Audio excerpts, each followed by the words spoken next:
ભાવનગર શહેરમાં ફરી એકવાર જુગાર અને સટ્ટાના કાળા કારોબારને લઈને ચર્ચાઓએ જોર પકડ્યું છે।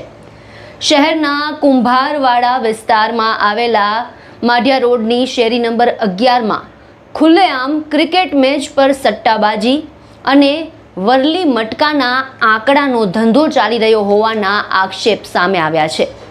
તાજેતરમાં જ સોશિયલ મીડિયામાં એક વિડીયો છે તે વાયરલ થઈ રહ્યો છે, જેમાં કેટલાક લોકો સટ્ટા અને મટકાના કારોબાર સાથે જોડાયેલા હોવાની ચર્ચાઓ થઈ રહી છે। જો કે અમે આ વાયરલ થયેલા વિડીયોની કોઈ પણ પ્રકારની પુષ્ટિ કરતા નથી, પરંતુ આ વિડીયોએ અનેક સવાલ છે તે ઊભા કર્યા છે। સ્થાનિક લોકોમાં ચર્ચા છે કે આ વિસ્તારમાં લાંબા સમયથી આ પ્રકારની ગેરકાયદેસર પ્રવૃત્તિઓ ચાલી રહી છે। દિવસ હોય કે રાત, કેટલાક ચોક્કસ સ્થળોએ શંકાસ્પદ હલચલ જોવા મળે છે। લોકોનો આક્ષેપ છે કે પોલીસને આ બાબતની જાણ હોવા છતાં હજુ સુધી કોઈ પણ પ્રકારની કડક કાર્યવાહી કરવામાં આવી નથી। સવાલ એ છે કે જો સોશિયલ મીડિયામાં આ વિડીયો વાયરલ થઈ શકે તો લોકો ખુલ્લેઆમ ચર્ચા કરી શકે, તો પછી તપાસ એજન્સીઓ સુધી આ માહિતી કેમ નથી પહોંચતી? શું સ્થાનિક પોલીસ આ મામલે ગંભીર તપાસ કરશે?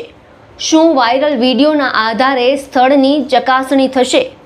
અને જો ખરેખર ગેરકાયદેસર સટ્ટા અને મટકાનો આ ધંધો ચાલતો હશે તો તેના સામે કડક કાર્યવાહી થશે કે નહીં? ક્રિકેટ, સટ્ટાબાજી અને વરલી મટકા માત્ર ગેરકાયદેસર ધંધો જ નથી, પરંતુ અનેક પરિવારને બરબાદ કરનાર વ્યસન સમાન છે। આવા કારોબારમાં યુવાનો ઝડપથી ખેંચાઈ જાય છે, જેના કારણે સમાજ પર પણ તેની ગંભીર અસર પડે છે। સ્થાનિક લોકોની માંગ છે કે પોલીસ વાયરલ વિડીયોના આધારે તાત્કાલિક તપાસ શરૂ કરે અને જો કોઈ ગેરકાયદેસર પ્રવૃત્તિ ચાલતી હોય તો જવાબદારો સામે કડકમાં કડક પગલાં ભરે, કારણ કે કાયદો અને વ્યવસ્થા જાળવવાની જવાબદારી માત્ર કાગળ પર નહીં પરંતુ મેદાનમાં પણ દેખાવી જોઈએ। હવે જોવાનું એ રહેશે કે ભાવનગર પોલીસ આ સમગ્ર મામલે શું પગલાં ભરે છે। શું વાયરલ વિડીયો માત્ર ચર્ચાનો વિષય બની રહે છે કે પછી સત્ય બહાર લાવવા માટે સત્તાવાળાઓ કાર્યવાહી કરે છે?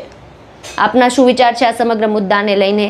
અમને કમેન્ટ બોક્સમાં આપના મંતવ્ય જણાવો અને અમારી ચેનલને લાઇક, શેર, સબસ્ક્રાઇબ કરવાનું ભૂલશો નહીં।